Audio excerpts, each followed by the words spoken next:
Bax, binanın həyəti. Binanın həyəti. Burada mənsubiyyət varsa bu ın nədir? Binanın yiyəli olur. Ay, sağ, bu da yiyəlikdir. Bunu da yiyəlik yazırıq. Yiyəlik.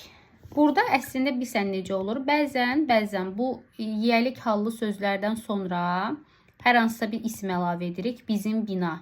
Bina, hansı bina? Bizim. Bu bizim sözü hansı sualına cavab verir? Mesela ismi birləşmə. Həmişə onunla fikir verdim, səndə diqqətsizlik nədir? Şərti düz oxu. İsimlə başlayır deyir. Sən isim deyil axı. Xəstənin yiyəliyi aldadı. Deyildi deyə atdım. Xəstənin yiyəliyi aldadı, onu saxladım. Gəncliyin nədədir? Gəncliyin gələcəyi. Bu da yiyəlik haldadır.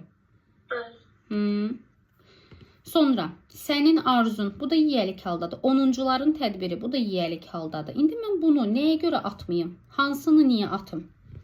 Məsəl üçün, xəstənini niyə atıram? Xəstənin vəziyyətində yiyəlikdir də bu. Nə səbəbə atım? Çünki mənə deyir ki, yiyəlik hallı isimlə başlasın, yiyəlik hallı sifətlə başlasın, əvəzliklə başlasın demir. İndi o xəstə nədir nitq hissəsi olaraq?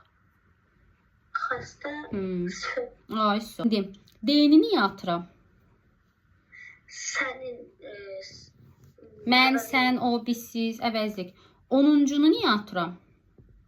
İsimləşmiş sayıldığına görə. Ay, gənclik sözünə sual ver görüm. Nə? Normalda gənc olsaydı necə olacaqdı? Lik gəlib olub, onu isim